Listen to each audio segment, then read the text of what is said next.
તમિલનાડુમાં એનડીએ સરકાર રચાશે જેવું નિવેદન આપતા કેન્દ્રીય ગૃહમંત્રી અમિત શાહ. કેન્દ્રીય ગૃહમંત્રી અમિત શાહે તાજેતરમાં તમિલનાડુના કોઇમ્બતુરમાં યોજાયેલી સભામાં જણાવ્યું કે 2024માં ઓડિશામાં પ્રથમ વખત સંપૂર્ણ બહુમતી સાથે ભાજપની સરકાર રચાઈ છે અને આંધ્રપ્રદેશમાં એનડીએ સરકાર બની છે.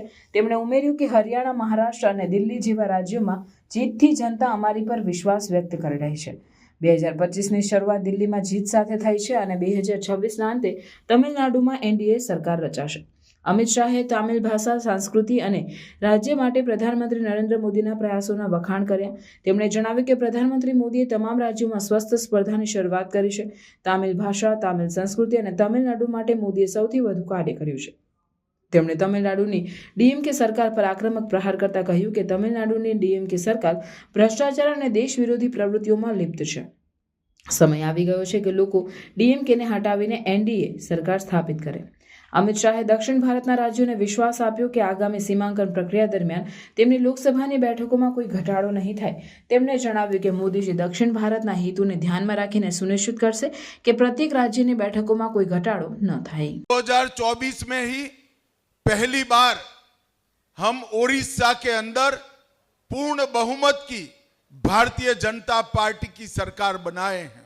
2024 தான் நம்ம முழு மெஜாரிட்டியோட ஒரிசாவிலே நம்ம ஆட்சியை அமைத்திருக்கிறோம்.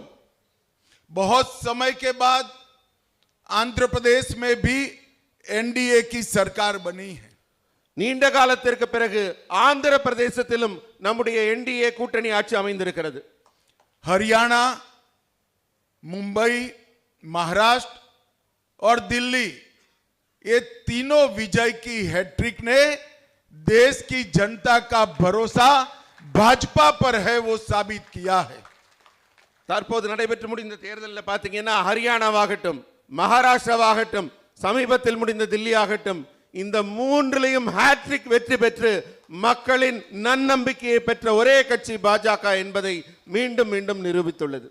25 की शुरुआत दिल्ली के विजय से हुई है और 26 तमिलनाडु में एनडीए की सरकार के साथ समाप्त करेंगे.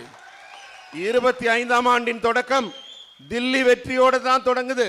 அதே போல 2026இன் தொடக்கம் தமிழகத்தில் एनडीए கூட்டணி ஆட்சி பாஜகவின் ஆட்சியுடன் தான் தொடங்க போகிறது.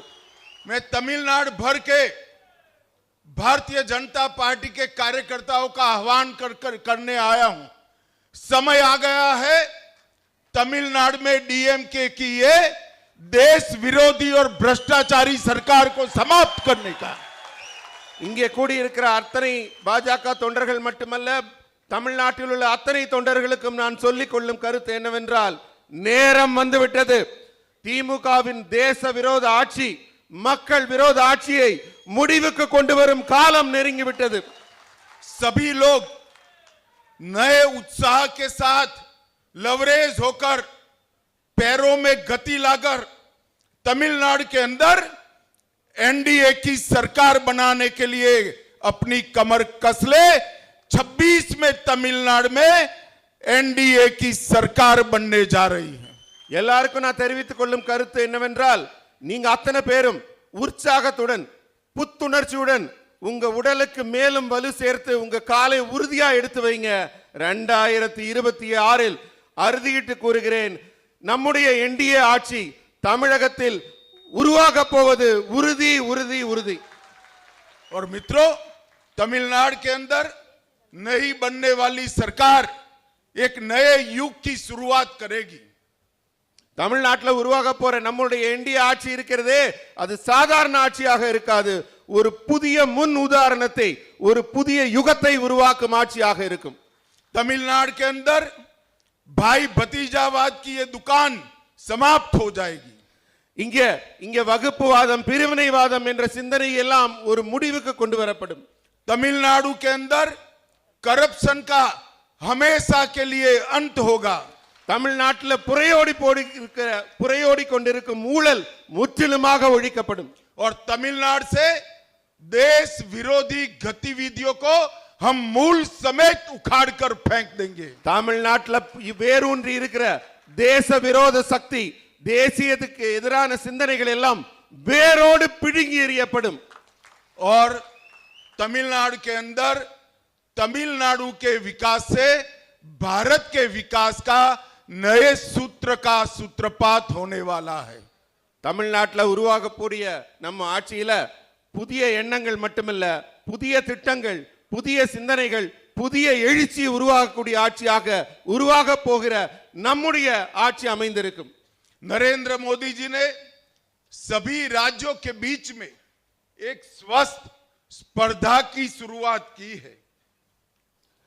நம்ம பாரத பிரதமர் மோடி அவர்கள் அவருடைய ஆட்சி, பாஜகவின் ஆட்சி நடைபெறும் மாநிலங்களில் எல்லாம் தன்னுடைய ஒரு முத்திரையை தனித்துவமாக பதித்துக் கொண்டிருக்கிறார்.